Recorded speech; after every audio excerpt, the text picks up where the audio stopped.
Et voilà, c'est à la fois une bonne et une mauvaise nouvelle. Une bonne, c'est que le livre est déjà épuisé quelques jours après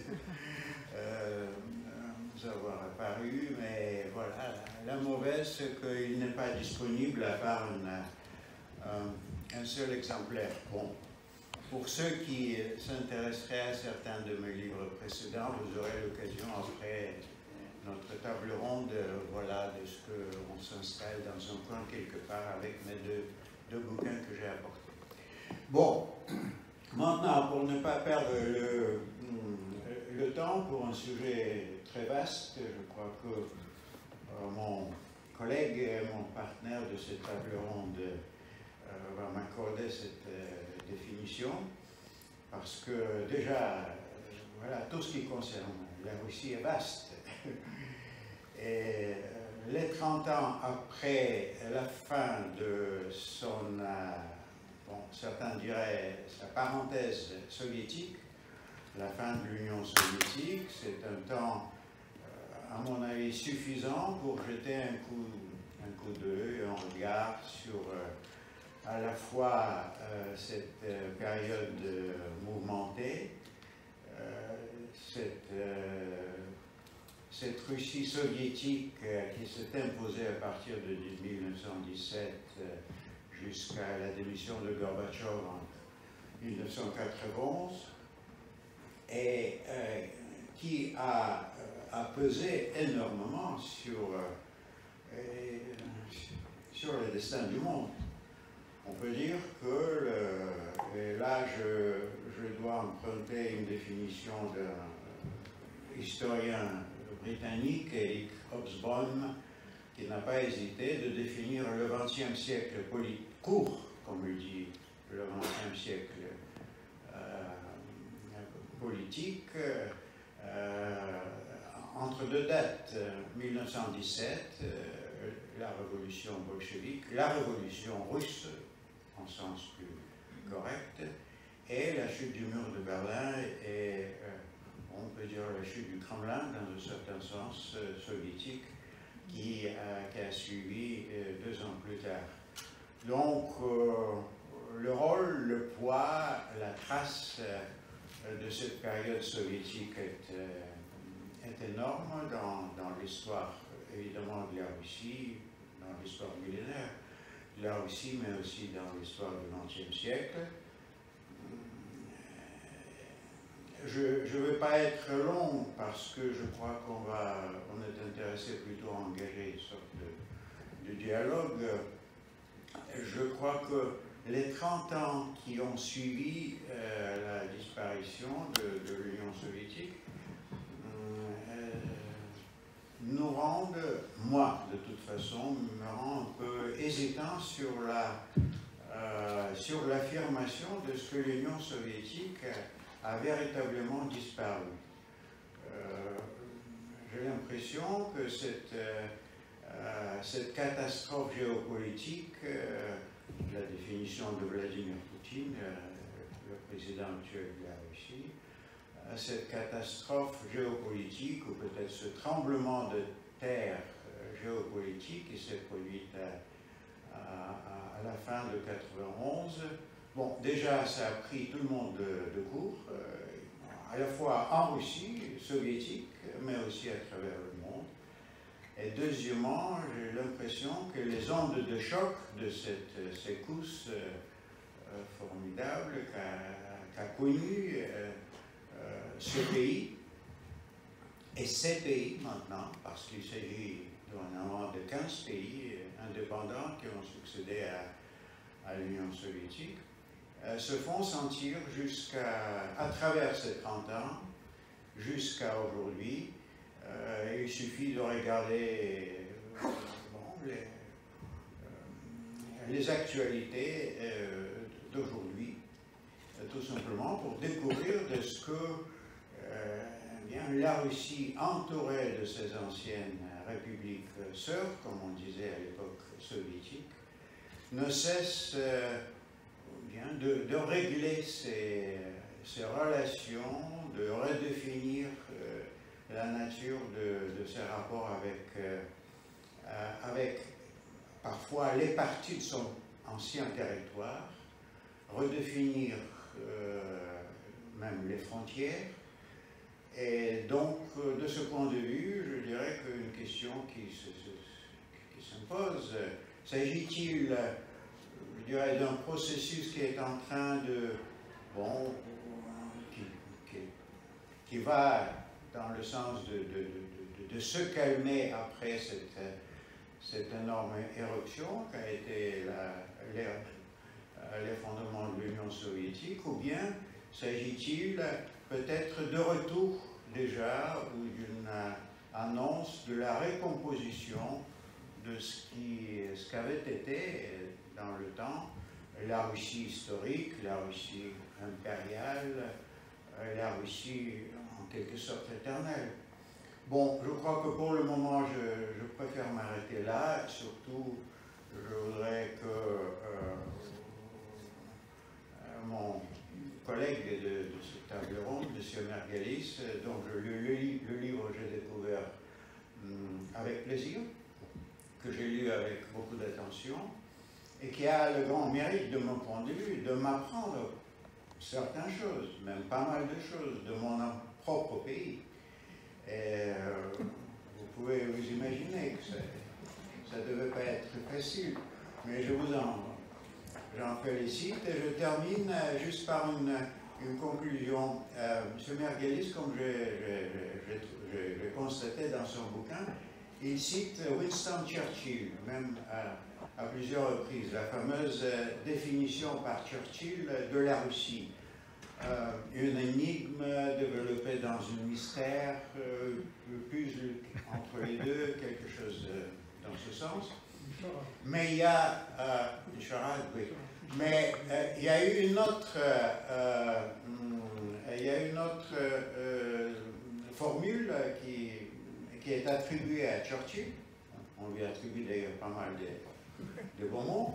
Voilà, il paraît qu'il a dit une fois que la Russie est un pays extraordinaire ou exceptionnel, dont on peut dire n'importe quoi et ça va être vrai. Voilà.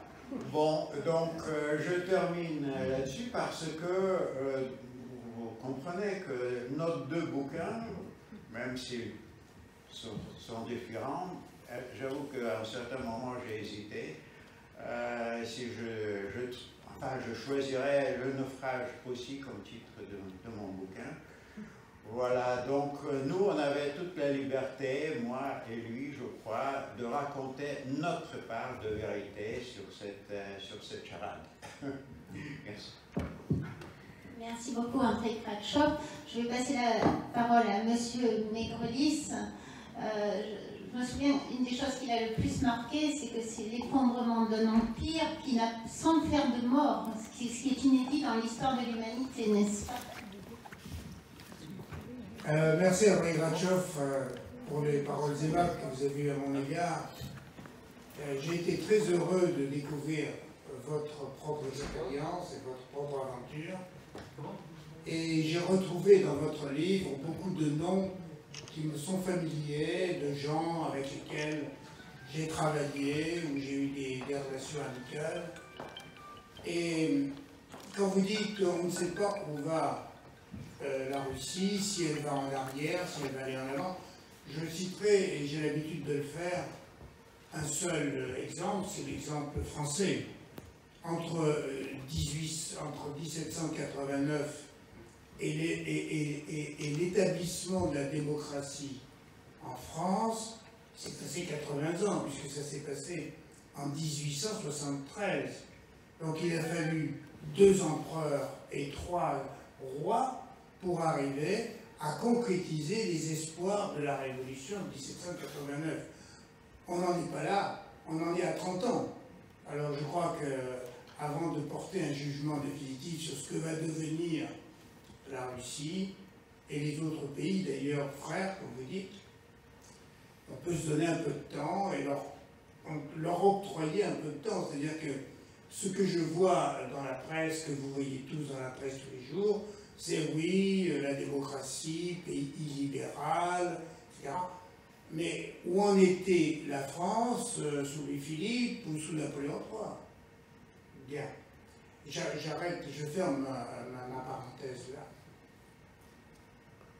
Mon aventure, parce que je pense que c'est l'aventure d'une vie que j'ai connue en Russie, bien qu'elle n'ait duré jusqu'à présent que 30 ans, mon aventure, c'est celle de la perestroïka. Et je me souviens, dans les années 85, après l'arrivée au pouvoir du Mikhaïl Gorbatchev, on parlait de la perestroïka et un beau jour, j'ai été contacté par un jeune garçon, étudiant doctorant à Paris, qui me dit « Je suis russe, vous devriez vous intéresser à la perestroïka ». À l'époque, pour moi, la Russie, c'était encore le monstre soviétique. Je n'avais vraiment aucune envie d'aller là-bas. Et finalement, il a réussi à me convaincre. Et ma femme aussi m'a insisté en disant « Mais tu devrais aller voir ». Et je suis. Donc j'ai été invité par l'Académie des sciences, section économie. Je suis arrivé à Moscou. C'était 89. Le mur venait de tomber, c'était juste après le mur. Et j'étais extrêmement fasciné par ce que me racontaient tous ces économistes de l'Académie des sciences, prêchant le libéralisme. Je suis un économiste, je ne suis pas un politologue, je suis un homme d'affaires, un économiste. Donc ce qui m'intéressait en priorité, c'était de voir comment allait évoluer l'économie soviétique, qui avait été une véritable catastrophe, encore que je me suis aperçu qu'il y avait eu des très beaux restes. Et c'est ces très beaux restes qui ont enrichi la caste des oligarques. C'est parce qu'ils ont pillé ces beaux restes qu'ils ont pu partir et s'acheter des yachts et des avions à Londres ou à New York. Donc je suis arrivé dans une équipe d'économistes qui comprenait Chakalin, Abalkin, Agambédian, tous ceux qui faisaient des beaux articles qui étaient publiés dans le monde entier pour réclamer la libéralisation de l'économie soviétique. Et là, on m'a présenté à un homme pour lequel j'ai la plus grande estime, qui est Gavril Popov, qui faisait partie de l'équipe d'économistes et qui est devenu le premier maire élu démocratiquement de la ville de Moscou. Et Gavril m'a encouragé à me mêler à cette perestroïka et il m'a demandé si je pouvais m'occuper de la promotion de cette perestroïka auprès des organismes, auprès des entreprises multinationales, européennes et américaines. Alors, la gageure m'a paru intéressante et nous avons, dans le cadre de mes sociétés, organisé un département pour s'occuper de la perestroïka économique et de la promotion. Et nous nous sommes associés en France avec l'Association des journalistes économiques et financiers pour organiser une première conférence à la Maison de la Chimie, Perestroïka. Bon. Cette conférence a eu un très grand succès, de nombreux ministres étaient là, toute l'Académie des sciences, section économie aussi, bien que peu parlaient français, évidemment, mais l'anglais a été quand même une langue véhiculaire importante. Et cette conférence a eu beaucoup de retentissement, à telle enseigne que nous avons ensuite répliqué à Londres, à Bruxelles, à Madrid. Ça, c'était quel mois? Pardon? C'était quel mois, le Maison de la Chimie? En 90? C'était 90, oui. Le mois, C'était 90. C'est au moment où Valentin Pavlov est devenu Premier ministre, parce que j'avais organisé la conférence avec le ministère des Finances. Et Valentin Pavlov était ministre des Finances. Et ensuite, il est devenu Premier ministre. Donc, toutes ces conférences ont eu beaucoup de succès, ce qui fait que nous avons, dans la foulée, organisé ce que nous avons appelé le Club de Moscou, qui réunissait un petit nombre de patrons de grandes multinationales. Et nous avons eu une première réunion à laquelle participaient Mikhaïl Gorbatchev et Valentin Pavlov. dans un, on appelait ça un sanatorium des environs de Moscou. C'était le vocabulaire soviétique. Le sanatorium, c'était pas du tout pour soigner les tuberculeux, mais c'était pour permettre au monde de la nomenclatura d'aller prendre l'air dans un endroit discret. Et par la suite, ça a eu tellement bien marché que Mikhail Gorbatchev m'a demandé ce que je pensais d'un accord ou d'une association avec l'Union européenne, qui s'appelait la CE à l'époque, Commission économique européenne. Et je lui ai expliqué ce qu'on pouvait faire, puisqu'on avait déjà démarré des programmes avec la Pologne, la Hongrie et d'autres pays, les anciens pays satellites. Et là, comme je le raconte dans mon livre, j'ai eu la surprise de le voir éclater de rire en me disant « Ah, mais j'ai compris ce que vous voulez faire, c'est ce qu'on fait avec l'Éthiopie. » Voilà. Alors c'est pour vous dire qu'on revenait de loin, quoi, ce qu'on faisait, parce que la coopération entre la Russie, entre l'Union soviétique et l'Éthiopie, comparée à l'Union européenne. Donc je lui ai expliqué, il m'a demandé de préparer une lettre pour Jacques Delors, que j'ai fait. Puis j'ai pris l'avion, je suis allé déposer cette lettre dans Jacques Delors. À la suite de ça, Valentin Pavlov a organisé la première visite officielle d'un Premier ministre soviétique à Bruxelles, et les accords de coopération étaient signés dans la foulée. L'accord qui était signé entre l'Union soviétique, ce n'était pas encore la fin de l'Union soviétique, et l'Union soviétique et l'Europe. Et partant de cette manière-là, dans le cadre de ces accords, j'avais un avenir tout tracé qui était de continuer à travailler avec le Kremlin, avec le ministère des Finances, et surtout à travailler avec ce club d'économistes qui était en train de construire le plan des 500 jours, qui était le programme du gouvernement soviétique pour privatiser l'économie des pays, l'économie soviétique, l'économie qui était étatique à l'époque. Alors, il y avait eu des débuts de privatisation depuis 4 ou 5 ans. Il y avait eu un certain nombre de petites banques qui avaient été créées, on appelait ça les pocket banks, les banques de poche. C'était des banques qui étaient créées avec un capital de 10 000 euros, 20 000 euros. Enfin, c'était des banques qui ont permis, en fait, c'est ces banques qui ont permis aux oligarques de devenir milliardaires en 3 nuits, quoi. Puis ensuite, comme il fallait les rembourser, on les a mis en faillite, et ça a été la crise de 2008, où l'économie soviétique a failli sombrer, et les banques, toutes ces banques ont disparu. Par conséquent, les créances de ces banques ont disparu, et à la fin, c'est la Banque centrale qui s'est retrouvée, de Gerashenko à l'époque, qui était gouverneur, qui était un bon ami aussi, qui a été obligé d'effacer les dettes, et c'est la Banque centrale qui a encaissé les pertes, mais les pertes, comme disait un Berezovski, qui était un des proto-oligarques de la Russie, qui avait démarré bien avant, et disait « La privatisation, c'est simple, on va nationaliser les dettes et privatiser les profits. » Donc c'est ce qui s'est passé. Voilà le début de mon aventure russe, et je prends ça un peu par la microéconomie, mais je prends ça aussi par la relation avec tous ces gens qui dirigeaient un empire gigantesque.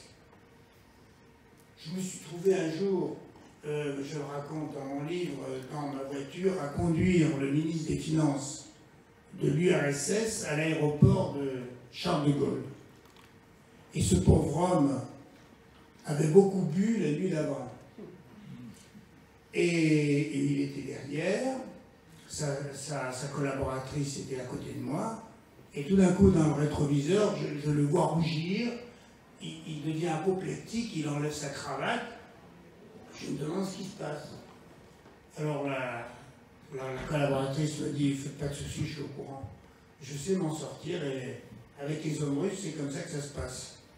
Il était ivre-mort, et il a fallu, quand on est arrivé, alors moi je me disais, et qu'est-ce qui se passe si le ministre des Finances de l'Union soviétique meurt dans ma voiture, entre Paris et Charles de Gaulle. J'étais très effrayé, je suis arrivé, à ce moment-là il y avait des gardes du corps qui l'ont porté dans l'aéroport VIP, et puis la collaboratrice a dit à tous les hommes qui étaient là, écoutez, laissez-moi avec lui, je suis une femme russe, et je sais comment résoudre ce genre de problème. Bon, il s'en est sorti. Mais c'est pour vous donner une idée de la manière dont les relations sociales se tressaient dans l'Union soviétique au plus haut sommet à cette époque-là. Et pour moi, c'était quelque chose de tout à fait incongru, tout à fait inédit, mais j'ai trouvé mon chemin là-dedans parce que, à force d'avoir des dialogues directs et francs avec eux, j'ai pu dire tout ce que je voulais dire. Et dans le plan des 500 jours, nous avons mis au point un système de privatisation avec ce qu'on appelait les fameux vouchers, qui permettait à tout employé, à tout salarié d'une entreprise d'État d'avoir la possibilité d'une participation, même minime, dans sa propre entreprise. Donc on était parti un peu dans l'idée de privatiser, mais de privatiser en masse. Non pas simplement de vendre ou d'acheter des parts, mais de privatiser en masse. Et malheureusement, le coup d'État est arrivé à ce moment-là, puis la disparition de l'URSS, et notre plan des 500 jours, qui était le plan Chataline, a été enterré, mis dans un tiroir, et remplacé par le plan d'un professeur de Harvard, Jeffrey Sachs, qui est arrivé à ce moment-là, et qui a dit, mais vous n'avez rien compris, moi je vous dis, il faut la thérapie de choc. La Russie, l'URSS privatisera avec une thérapie de choc et non pas doucement comme 500 jours, c'est beaucoup trop. Il faut faire ça en 15 jours. Bon. Et la thérapie de choc a été appliquée par l'équipe Yeltsin, et le résultat, ça a été les oligarques. Parce qu'il a fallu trouver des actionnaires pour toutes ces entreprises. Alors chacun avait un petit bout de vouchers. Pensez bien qu'un ouvrier d'une usine de Tomsk ou de Kemerovo avait un petit bout de papier, on appelait ça voucher. D'abord, il ne savait pas ce que ça voulait dire, personne ne le savait. Ça valait 3 kopecks. Et il ne savait pas quoi faire. À ce moment-là, il voit son directeur général ou le fils du directeur général. Il lui dit, écoute, je vais te donner 3 roubles pour ce truc-là. J'ai dit, ouais, il l'a donné pour 3 roubles. Et c'est comme ça que les directeurs généraux et principalement les secrétaires généraux des komsomols de région se sont appropriés, avec l'aide des pocket banks qui étaient créés à côté, qui empruntaient l'argent à la Banque centrale, Terachenko, il ouvrait ses guichets, et comme ça on rachetait tous les vouchers de tous les gens, et on se retrouvait avec la majorité d'entreprises. À partir du moment où on avait la majorité, les systèmes juridiques soviétiques étaient que les actionnaires étaient répertoriés dans un cahier, et que ce cahier ne pouvait pas sortir de l'entreprise. Or, les oligarques ont monopolisé le cahier en question pour empêcher quiconque de prendre une autre participation ou de les défaire. Donc ils sont restés avec le cahier et personne n'a pu entrer, personne d'autre n'a pu entrer, et ils se sont trouvés majoritaires en permanence. Et à ce moment-là, eh bien, qu'est-ce qui s'est passé? Les recettes à l'exportation de ces entreprises ont été partagées entre l'entreprise et l'oligarque, qui gardait tout ça dans des comptes à Lugano ou à Londres. Et ces gens-là, en pillant leur propre pays, sont devenus des milliardaires en l'espace de 3 nuits. Et c'est au fond ce qui m'a le plus révolté dans l'ère Yeltsin. Je suis encore aujourd'hui, quand j'en parle, je suis ému parce que jamais dans l'histoire de l'humanité on a vu un pillage pareil. Jamais. Même à l'époque. Ne dites jamais jamais. Jusqu'à présent. Jusqu'à présent. Jusqu'à présent. Voilà. Bon. Ah, jamais. J'en ai Ah connu oui, des, je veux dire jamais. des exemples. Bon, excusez-moi d'intervenir au milieu de votre exposé. Lorsque je disais, c'est pas vous qui allez... Si, j'arbitre Ok. un peu, mais... Quand je disais que j'ai lu avec beaucoup d'intérêt votre bouquin, en effet, j'ai trouvé cet angle bien particulier de l'observation sur ce qui s'était passé, sur cet aspect, effectivement, de la décomposition du tissu économique avant tout, mais aussi social, peut-être psychologique, qui ont fait un des multiples aspects qui finalement amènent, doivent former l'explication de ce phénomène extrêmement complexe. Une comparaison qui m'est venue à l'esprit tout à l'heure est peut-être un peu étrange. Je me souviens d'un récit que j'ai lu quelque part. Un groupe d'aveugles était conduit dans un zoo auprès d'un éléphant. Et donc, on leur a demandé de le décrire. Et donc, un des membres de ce groupe des aveugles qui a pu toucher la queue, il a dit que l'éléphant, il est long et mince. L'autre qui a touché à la patte, il a dit qu'il est rond et gros. Celui qui touchait la trombe a dit qu'il est long, qu'il est rond, qu'il ressemble à un serpent.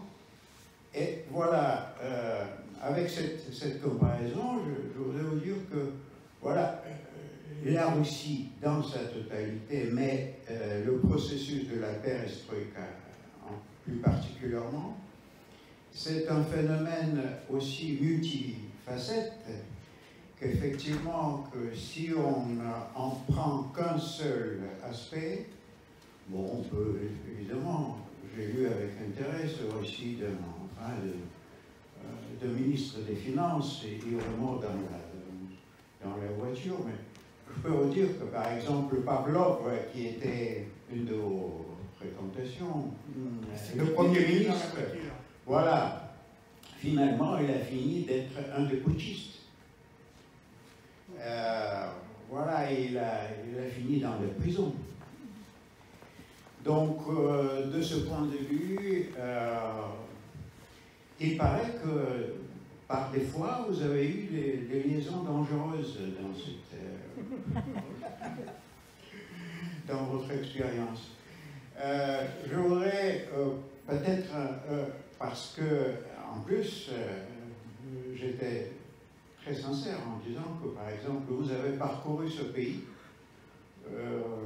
de la Géorgie, de la Mingrélie jusqu'à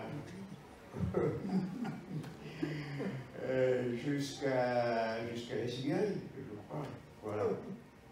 Et donc, à mon avis, c'était des éléments en effet indispensables pour décrire comment ce pays, qui a connu une histoire extraordinaire, mais qui a connu aussi une inertie historique très lourde, a dû vivre cette expérience de la démocratisation, ou d'une tentative de la démocratisation, de la modernisation que lui a proposé Gorbatchev avec son équipe. Je dois dire que pendant cette période de la commémoration, je ne peux pas dire célébration, du trentenaire de la disparition l'Union soviétique, une des questions qui est souvent posée dans la presse russe, mais aussi dans la presse étrangère, est-ce que l'Union soviétique a pu être maintenue? Et c'est une question légitime parce que Gorbatchev lui-même, il continue à dire que, selon lui, ça a été possible. Et en plus, il dit qu'il regrettait jusqu'à maintenant la disparition de l'Union soviétique parce qu'il croit qu'avec les conséquences de son éclatement, le destin des millions de gens à travers ce territoire, mais aussi la situation internationale, ont subi des transformations, des changements qui n'allaient pas toujours, peut-être dans la plupart des cas, dans le meilleur sens. De toute façon, la Russie continue à chercher sa voie. Comme vous avez dit très justement, on peut faire la comparaison entre la France 30 ans après la Grande Révolution, la Russie actuelle, la Russie de Vladimir Poutine. D'ailleurs, je refuse cette qualification de ce pays. À mon avis, la presse, surtout si on lit la presse française, voilà, elle ne présente la Russie actuelle que comme la Russie de Poutine. À mon avis, c'est très limitatif, c'est très réductif, ça ne représente du tout ce qu'est la Russie actuelle et ce qu'elle sera, j'espère, dans l'avenir. Donc, qu'est-ce qui a surpris et pourquoi cet événement, cet éclatement de l'Union soviétique, qui était après tout la deuxième superpuissance mondiale, qui a été le premier pays qui a lancé l'homme dans l'espace, qui a été probablement le principal gagnant dans la Deuxième Guerre mondiale, a éclaté en plein vol, voilà, surprenant le monde entier, en commençant par ses propres citoyens. Et donc la question à laquelle Gorbatchev essaye de répondre, est-ce que l'Union soviétique aurait pu être maintenue? À mon avis, à deux niveaux de réponse. On peut essayer de répondre d'une façon, je dirais, superficielle. Gorbatchev dit que s'il n'était pas, par exemple, s'il n'avait pas quitté Moscou en août 1991 pour prendre les vacances en Crimée, à cette époque, il s'agissait de la Crimée soviétique. Voilà, les putschistes, dont Valentin Pavlov, n'auraient pas eu le courage de monter un coup contre lui, l'a traité de la nouvelle Union qui devait transformer l'ancienne Union soviétique en une variante à l'est de l'Europe de l'Union européenne, c'est-à-dire une association volontaire des différentes républiques, serait signée et donc de cette façon l'Union soviétique aurait pu être reconduite. D'autres disent, si Gorbatchev avait le courage d'arrêter la troïka de Belovesh, c'est-à-dire les trois présidents des républiques slaves, russes, Yeltsin, biélorusse et ukrainien, qui s'étaient réunis dans la forêt en secret pour annoncer la dissolution de l'Union soviétique. S'il avait envoyé, et en le faisant d'ailleurs, ils ont, après tout, commis la haute trahison. Ils ont violé la Constitution, ils ont agi contrairement au résultat d'un référendum national qui avait été organisé en printemps de cette même année, le référendum pendant lequel 70% des votants s'étaient prononcés pour le maintien de l'Union soviétique dans la forme d'une association volontaire et démocratique. Mais il ne l'a pas fait. Il ne l'a pas fait parce qu'il redoutait l'éclatement d'un conflit intérieur grave, au risque de la guerre civile, l'éclatement d'un pays selon un scénario yougoslave. Et si on se souvient de ce qu'il s'agissait de la superpuissance nucléaire, on peut s'imaginer quelles auraient été les conséquences. Mais là, pour moi, c'est une réponse, je dirais, de caractère technique. Par contre, même dans sa forme d'hydronové, avec un traité d'union qui était prêt, 2 fois d'ailleurs. Une fois en août 91, une autre variante de projet de traité de l'Union a été préparée avec l'accord de Yeltsin en novembre 91. Si, supposons que l'Union avait été maintenue, pour combien de temps? Et quel type de l'Union? Parce que déjà, dans le référendum, on n'avait que 9 républiques des 15 qui avaient pris part. Il n'y avait plus des républiques baltes, il n'y avait pas de Géorgie, il n'y avait pas de l'Arménie, il n'y avait plus de la Moldavie. Donc il s'agissait d'un État qui, sans être vaincu dans une guerre, sans être amputé d'un territoire suite à sa défaite dans une guerre ou dans une intervention extérieure, a été amputé d'une partie importante de son territoire. Et deuxième caractéristique de cet État, c'est que l'Union, le nouveau traité de la nouvelle Union soviétique s'appelait, enfin l'Union dans ce traité s'appelait non pas en russe SSSR, c'est-à-dire Union de Républiques soviétiques socialistes, mais devait s'appeler Union des États souverains. Donc, moins des caractéristiques essentielles de cet État comme socialiste et soviétique. Déjà, cela devait annoncer eh bien, la mue cardinale de cet État. Et cette nouvelle union, ou la conduite de cette union, n'aurait été que la carapace peut-être vidée de son contenu initial. Parce que, revenant à l'origine de cet État, lancé, constitué par la révolution bolchevique de 1917, par Lénine et ses continuateurs, il s'agissait d'un État qui était basé, pour moi, sur 3 fondations essentielles. Le projet utopique communiste, qui, bon, après tout, a remplacé la religion dans ce pays profondément chrétien et qui en avait besoin.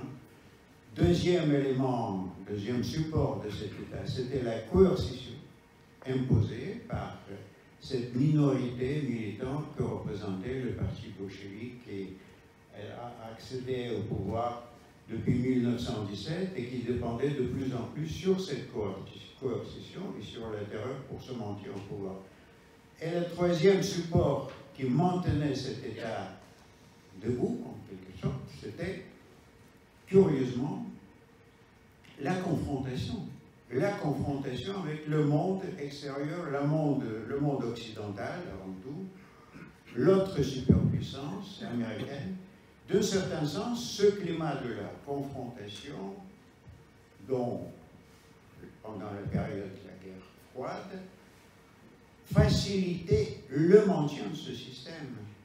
D'où l'intérêt, d'ailleurs l'intérêt réciproque, je crois, à un certain moment, des côtés soviétiques, mais aussi du côté occidental, au maintien de ce climat de la confrontation, parce que eh bien, pendant cette période, l'Union soviétique a commencé déjà à jouer le rôle eh bien, d'un facteur mobilisateur, consolidateur du monde occidental, d'où, y compris le chaos qui a succédé à la disparition de l'Union soviétique et à la disparition de cet empire de mal, formule utilisée par Ronald Reagan. La perestroïka de Gorbatchev a produit un effet dévastateur sur les fondations de cet État, parce que c'est ce projet qui a enlevé un après l'autre ses supports. Le projet utopique communiste, la coercition comme moyen de la gestion du maintien en forme d'un État, cet énorme espace, et la confrontation avec le monde extérieur, parce que c'était l'initiative courageuse, extraordinaire, exceptionnelle, miraculeuse. Je découvre le mot miracle aussi dans votre livre, initié par Gorbatchev, qui nous a libérés de cette crainte de la Troisième Guerre mondiale qui était bien présente et peut-être bien réelle. Alors, je me permets peut-être de recentrer un petit peu le débat. C'est passionnant d'évoquer le passé, mais je sais que ce lieu tenait à ce qu'on évoque l'actualité, l'avenir, les perspectives. Alors, Christian Necrelis, qu'en pensez-vous? Est-ce qu'actuellement, considérez-vous qu'on est dans un genre de guerre froide avec la Russie? Est-ce qu'il y a un retour de la guerre froide, puisque finalement, quand même, l'Occident a des relations assez ambiguës avec la Russie? C'est la question d'aujourd'hui, et on est loin de la perestroïka et tout ça, mais les sources de la solution se trouvent quand même dans ce mouvement de perestroïka qui prouve qu'il y a 30 ans, beaucoup de gens dans l'Union soviétique pensaient qu'on ne pouvait plus continuer comme ça, qu'il fallait changer. Et les changements sont intervenus, ils ont été bien traités ou mal traités, mais les changements sont intervenus et nous nous trouvons aujourd'hui devant une grande puissance qui s'appelle la Russie, amputée d'un certain nombre de territoires dont l'Ukraine, et qui n'a plus la capacité de s'antagoniser avec les États-Unis. La différence est tellement grande que, comme le disait d'ailleurs récemment Poutine, que peut-on faire contre les États-Unis quand on sait que le budget militaire des États-Unis est supérieur au budget militaire de la totalité des autres pays du monde?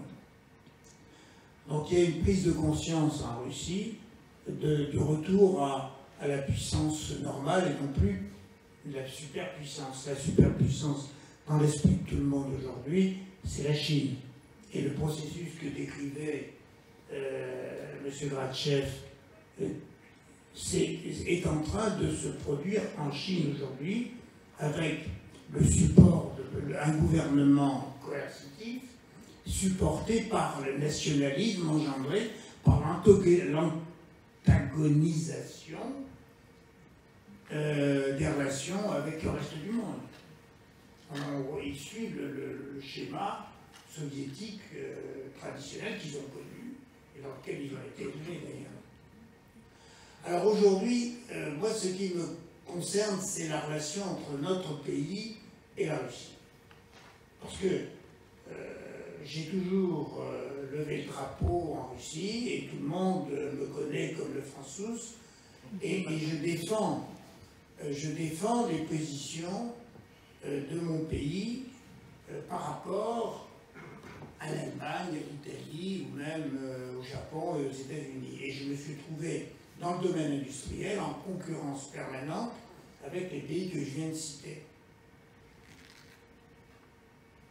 Aujourd'hui, on a l'impression que l'Europe, qui a absorbé les anciens satellites, la Pologne, la Hongrie, la Roumanie, qui hésite à intégrer l'Ukraine, que l'Europe se fait un malin plaisir à critiquer et à tenir des propos agressifs vis-à-vis de la Russie, ne serait-ce que pour elle-même consolider l'unité de ses États membres qui, en matière de politique internationale, n'ont pas d'axe bien précis. Donc c'est un des axes qu'on essaie de donner. Attention à l'ogre russe. On reprend cette vieille histoire de l'ogre russe. Et puis, l'antagonisme avec les Américains, lui, va tendre à disparaître parce qu'il est remplacé. L'Amérique regarde maintenant la Chine et s'occupe plus tellement. Elle sait très bien que la Russie n'est plus un obstacle, puisqu'elle a gagné sur tous les tableaux grâce à la révolution russe, la révolution de 90, 91, sans perdre un soldat, sans faire sauter la moindre bombe. Elle a réussi ce que tous les présidents des États-Unis avaient dans la tête depuis la fin de la guerre, la destruction de l'URSS.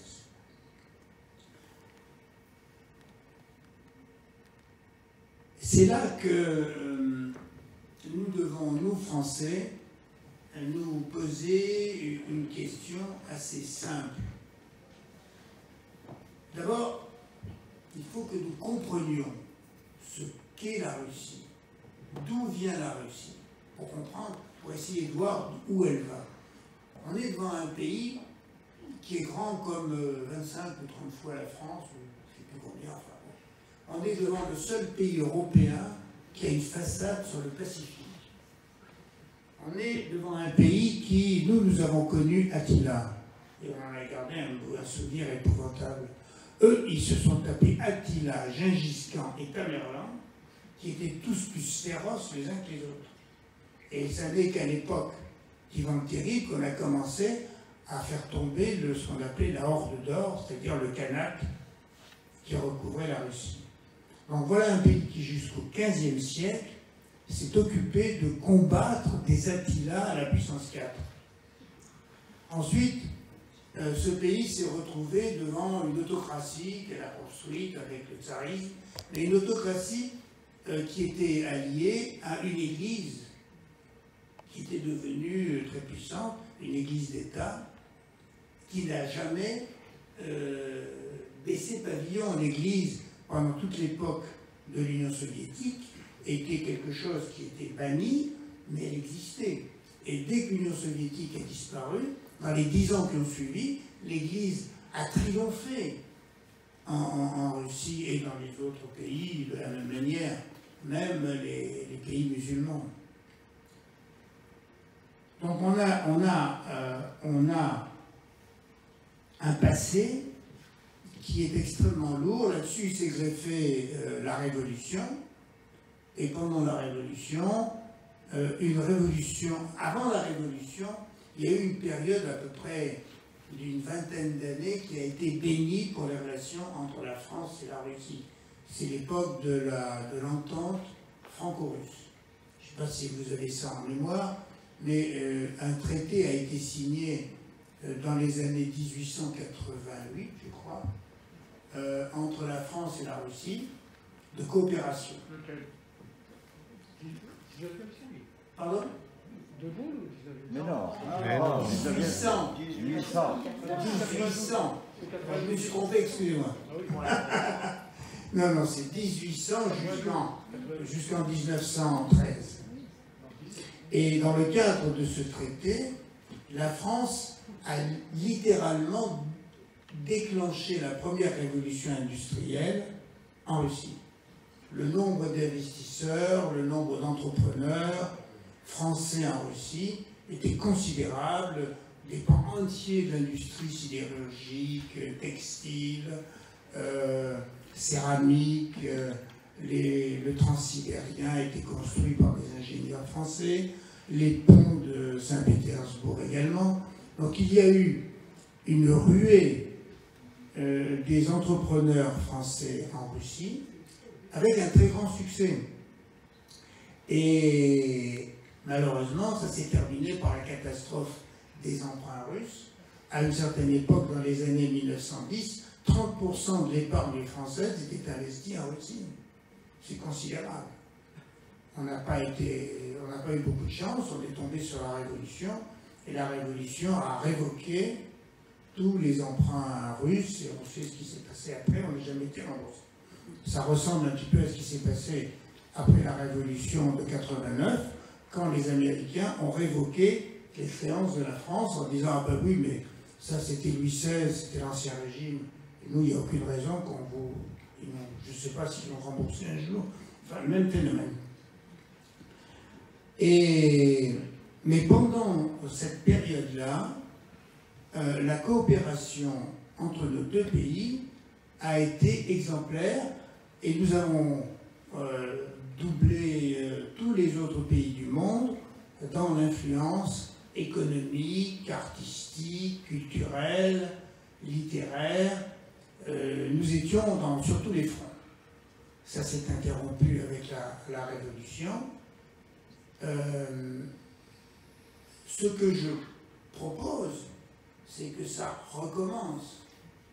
Mais pour que ça recommence, il faut que les entreprises françaises s'installent en Russie. Or, aujourd'hui, en Russie, nous avons de très grands succès. Le premier employeur en Russie, aujourd'hui, c'est Auchan. La régie Renault est installée à Togliatti, a repris la DAR, et c'est un très grand succès. La firme Vinci a construit l'autoroute entre Moscou et Saint-Pétersbourg et la gère actuellement. Donc nous avons un certain nombre de succès qui sont significatifs, sur lesquels il faudrait arriver à motiver d'autres entreprises qui puissent s'installer là-bas. Alors, nous avons là affaire à une rude concurrence, principalement, une concurrence allemande, des Allemands, l'industrie allemande est partout. Quand on pense que l'Allemagne, pendant la guerre, l'armée allemande a massacré 20 millions de Russes, la plupart entre 20 et 30 ans, et qu'aujourd'hui l'Allemagne est la première puissance économique présente en Russie, on trouve qu'il y a un certain paradoxe. Et de la même manière, quand on voit ce qui s'est passé avant la guerre de 14 entre la France et la Russie, et qu'on voit la situation de la France en Russie, là encore un paradoxe. Ceci dit, en ce moment même, j'étais la semaine dernière à Moscou, est ouverte une grande exposition sur 1000 ans d'amitié entre la France et la Russie. Alors les 1000 ans, on les cherche un peu, et on découvre rapidement que les Capétiens sont tous descendants d'une princesse russe. Parce que le roi Henri Ier, autour des années 1000,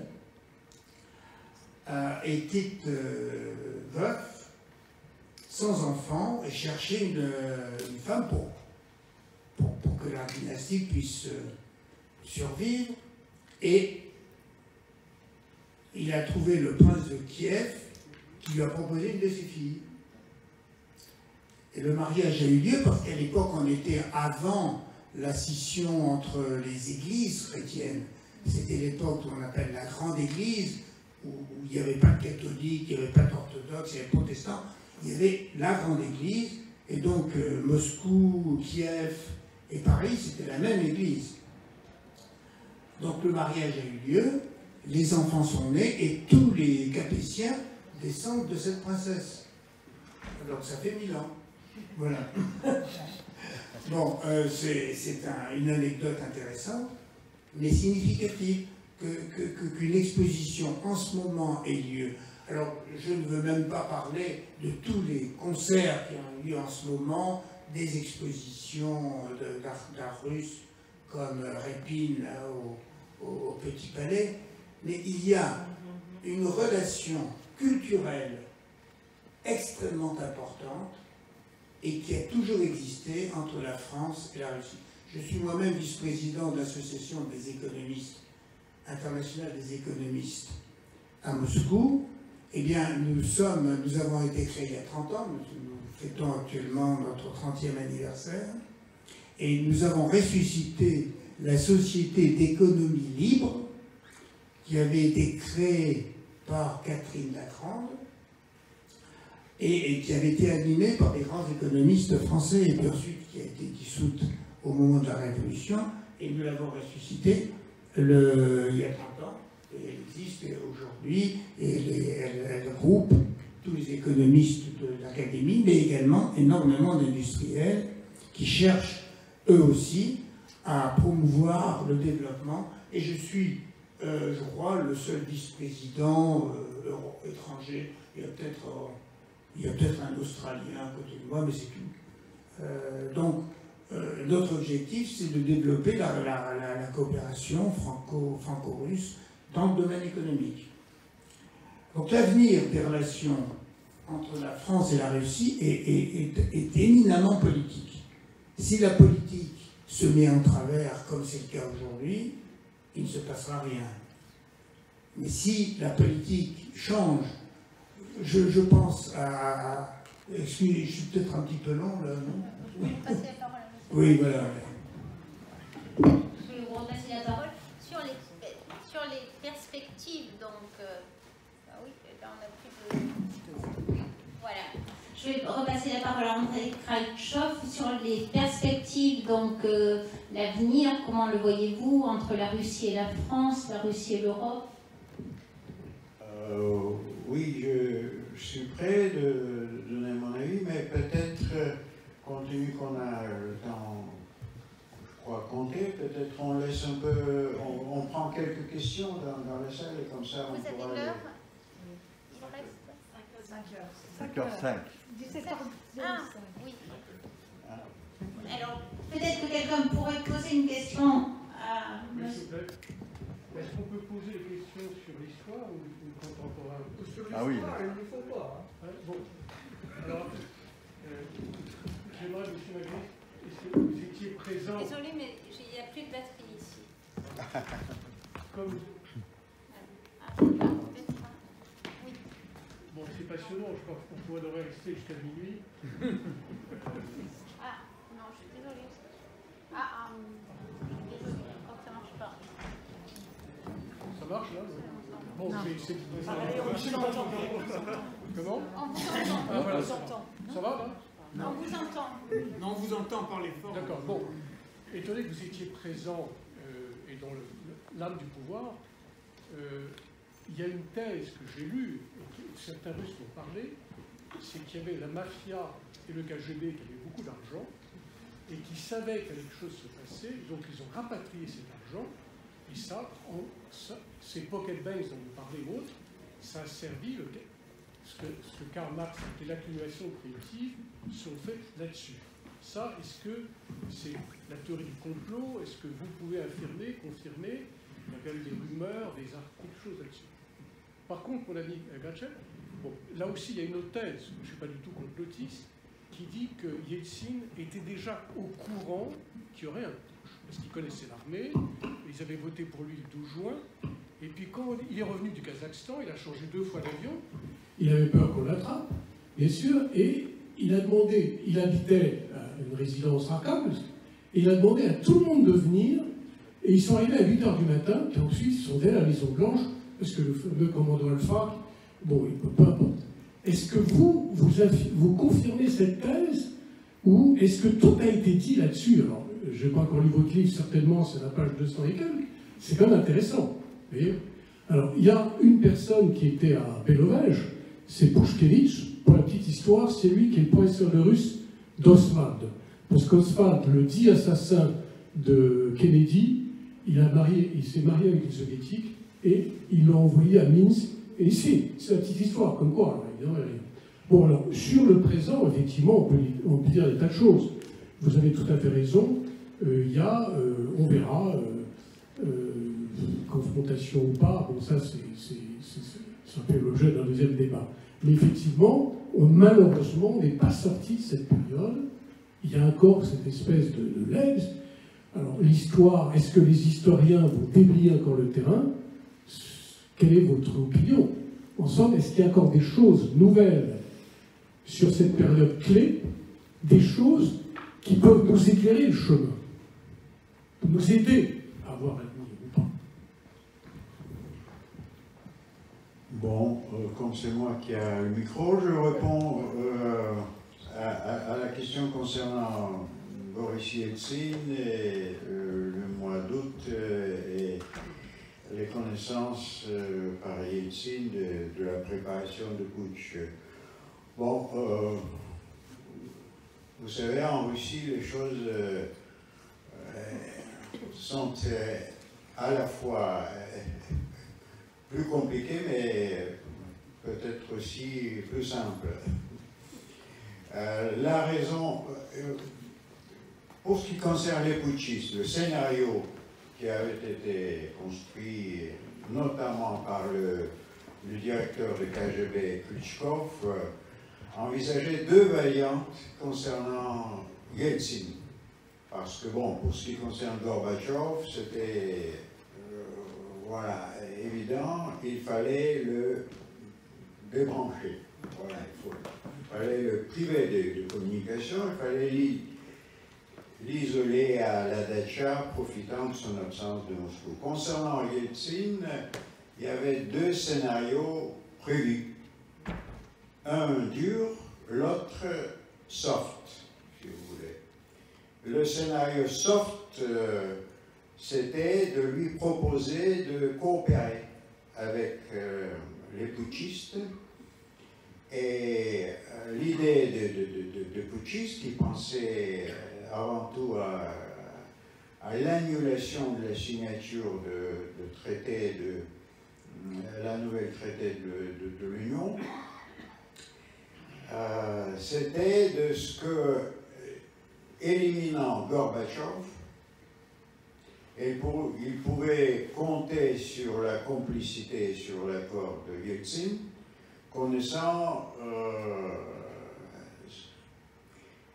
leurs mauvaises relations, l'animosité de Yeltsin par rapport à l'égard de Gorbatchev et surtout ce sentiment de, bon, je peux dire de vengeance qu'il éprouvait à son égard depuis plusieurs années.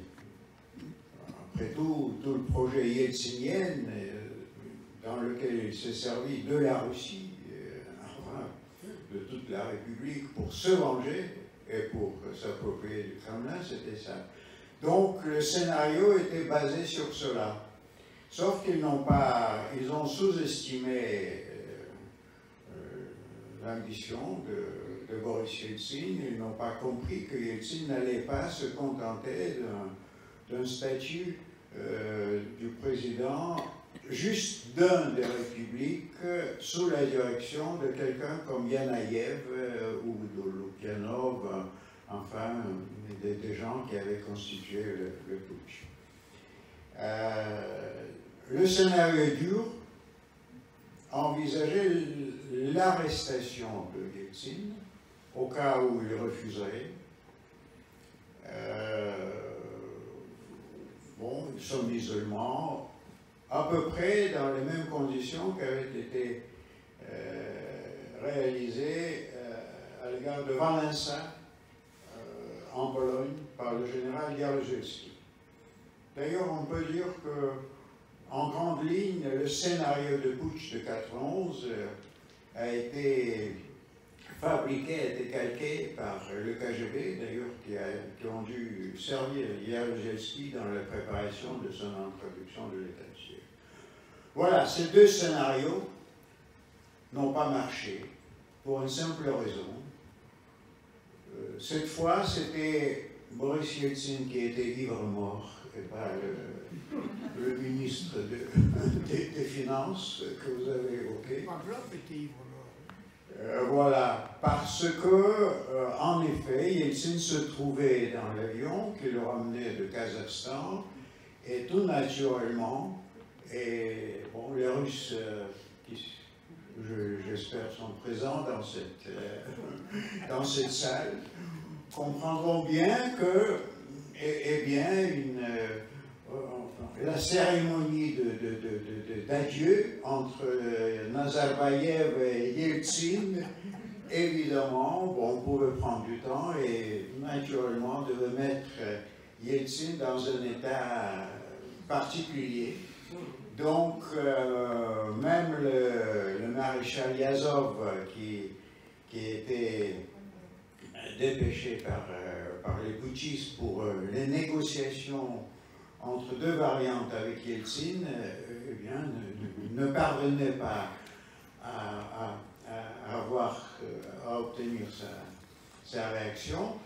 Mais là où vous avez raison, le lendemain matin, à 8 h du matin, l'entourage de Yeltsin l'a trouvé en une bonne forme suffisante pour lui expliquer quel cadeau du ciel il a obtenu parce que d'un coup, il avait la chance de devenir le sauveur du pays, de la démocratie et surtout passer du numéro 2 au numéro 1 par rapport à Gorbatchev.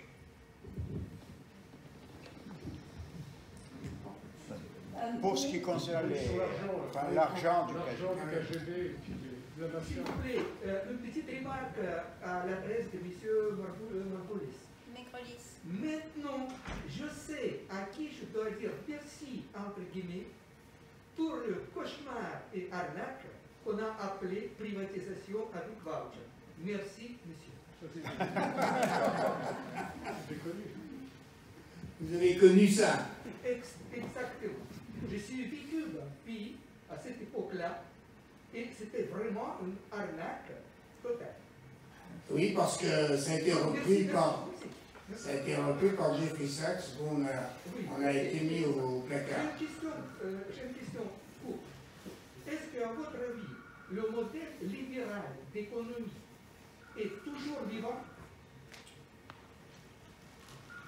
Ah oui, je crois. Oui, ok, merci. Alors, pour revenir à votre question sur l'argent du KGB. Un peu provocatrice. Ah bon. C'est un peu provocatrice. Ça va durer, hein. Bon, le KGB avait de l'argent à l'étranger. J'en ai des preuves concrètes.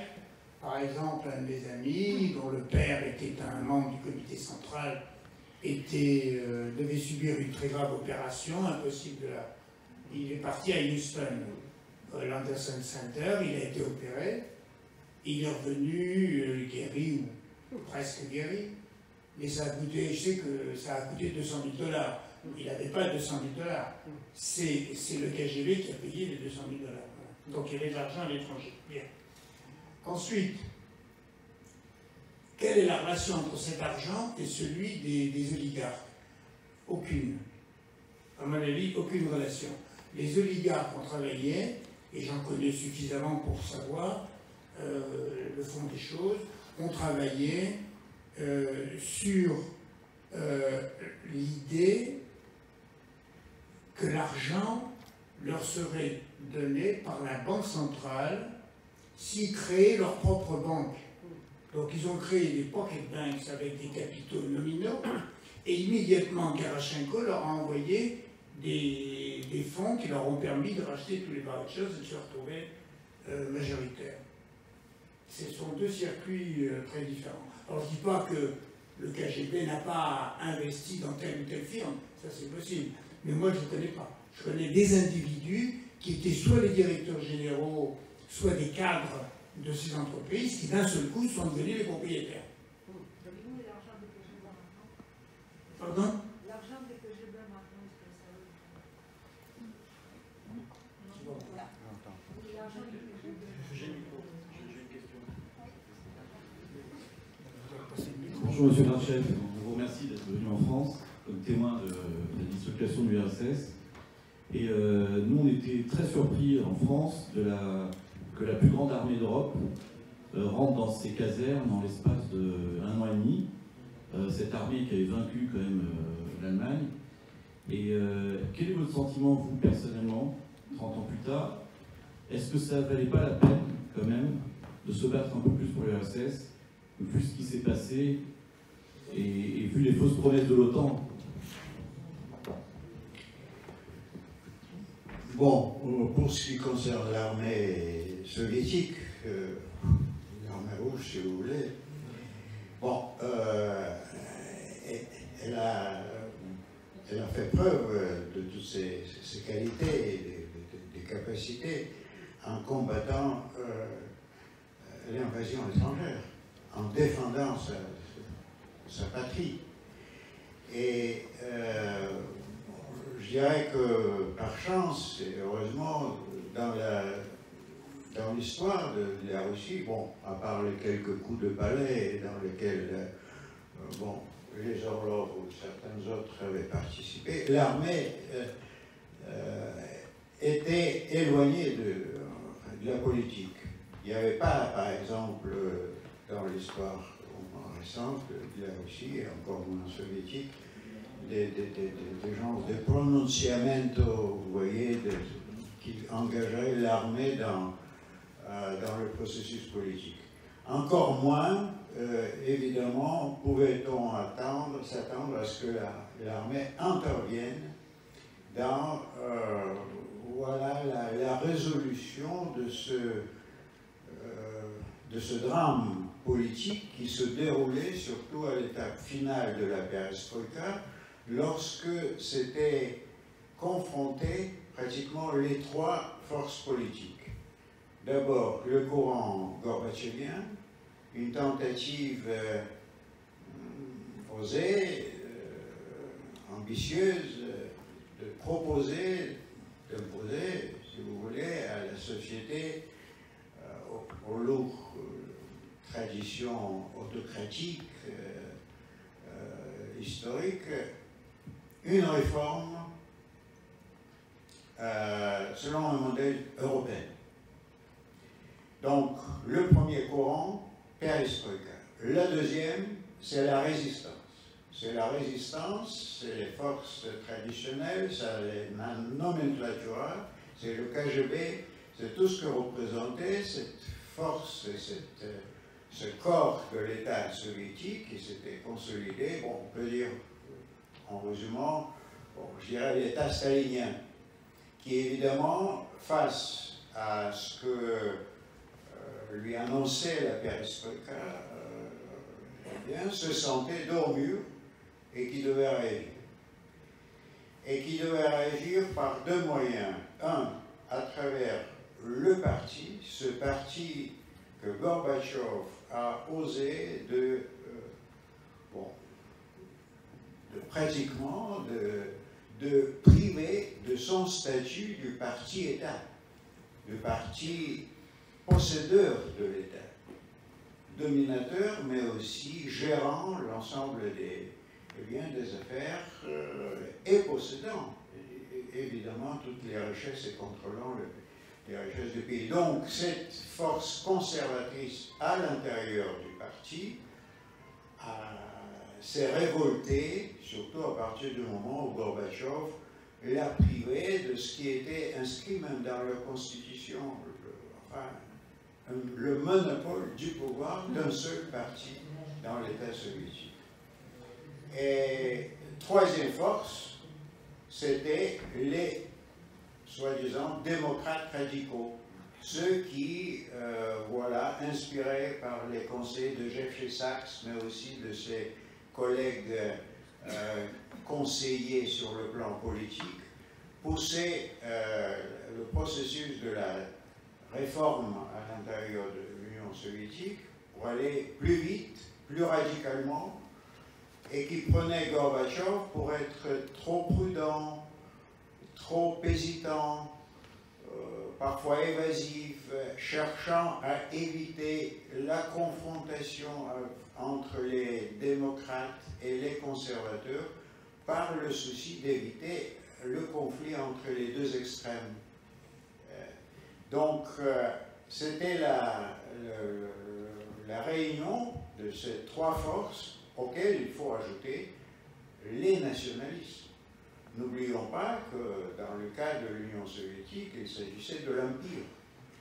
De l'Empire qui, lui, à son tour, était maintenu par la force. À partir du moment où Gorbatchev a enlevé la force, la coercition, comme moyen du maintien de cet empire en forme d'un État, d'un seul État, eh bien, tous les nationalismes sont montés en surface et tous ont commencé à exiger, bon, certains les indépendances, les autres l'autonomie, et le troisième le partage des richesses. Donc le nœud gordien de la rencontre de toutes ces forces était quelque chose d'extrêmement compliqué. Les putschistes du mois d'août ont essayé de le couper, ce nœud, par moyen ou par la méthode chinoise, à la façon de Deng Xiaoping en Chine, à Pékin, en 89, en envoyant les chars sur la place Tiananmen. Heureusement pour notre histoire, pour l'histoire de l'Union soviétique, mais aussi pour l'histoire tout court, les putschistes de 91, n'étant pas chinois et n'ayant pas un Deng dans leur composition, n'ont pas osé à transformer la place rouge en place Tiananmen. Mais voilà ce qui... Et l'armée, certainement, n'a pas voulu, ne souhaiterait pas intervenir pour tirer sur son peuple. C'est le maréchal Yazov, c'est le ministre de la Défense, qui le deuxième jour de putsch, ça vous trouverez tout le détail dans mon bouquin, j'en profite, pour faire un peu de publicité, c'est le maréchal Yazov qui, au moment où il y a eu 3 victimes, des 3 jeunes qui sont devenus des victimes d'un accident de route, sauf que eh bien, cet accident de route a engagé un char qui était amené dans les rues de Moscou. Et donc, à partir de ce moment, dès que le maréchal Yazov a pris ces 3 victimes malheureuses dans les rues de Moscou, il a ordonné l'arrêt de l'action de l'armée et l'évacuation immédiate de l'armée de la capitale, parce qu'il a dit « Moi j'ai combattu dans la guerre patriotique, dans la Deuxième Guerre mondiale, contre les ennemis de mon pays, mais je ne vais pas finir ma vie en tirant sur mon peuple. » Alors, si c'est très court, parce qu'on a déjà beaucoup dépassé le temps. Si c'est très court. Court, je ne sais pas si c'est court, mais je tenais à dire quelque chose. L'Europe tient une mauvaise route vis-à-vis de la Russie. C'est la honte. Bien sûr. Je veux dire, quand la Turquie a envahi Chypre Nord, personne n'a rien dit. Quand la Chine détient le Tibet, personne ne dit rien. La Crimée est russe. Bien sûr. C'est Khrouchtchev. Je ne vais pas plus loin. Bon, en ce qui concerne autre chose, nous les Européens, on est à la botte des États-Unis. Je vais vous dire quelque chose. On a la chance d'avoir un port européen qui s'appelle Vladivostok. L'avenir, ce n'est pas l'Atlantique, c'est le Pacifique. La Chine fait 1,5 milliard d'habitants. La Russie, même pas 150 millions d'habitants. D'un côté, vous avez 10 millions de kilomètres carrés, de l'autre côté, 17 millions. Demain, après, la Chine va nettoyer la mer de Chine, va envahir toute la mer de Chine. Elle fait le travail en Afrique et demain, elle envahira la Sibérie. Elle détiendra toutes les matières premières. Et la Chine sera au port de l'Oural. Et on va crever la bouche ouverte en Europe. Et ça, on a tourné, on a des présidents incompétents. On tourne le dos à la Russie, c'est la honte. Mais je suis d'accord, monsieur. On a trahi. N'oubliez pas le passé. La France et l'Angleterre étaient l'allié de la Turquie. Ça a changé l'histoire. Ça a changé l'histoire. Ne laissez pas le sujet aujourd'hui. Conférence, mais vous avez raison. Vous avez complètement raison. En tout cas, merci beaucoup. Malheureusement, tout est passionnant. On pourrait parler pendant tout un week-end. Il faudra qu'on le propose au Centre culturel russe, que vous reveniez et qu'on débatte avec M. Mekrelis, M. Gratchov. Mais là, malheureusement, je crois qu'on doit libérer la table. Et c'est la Russie qui sauvera l'Europe demain.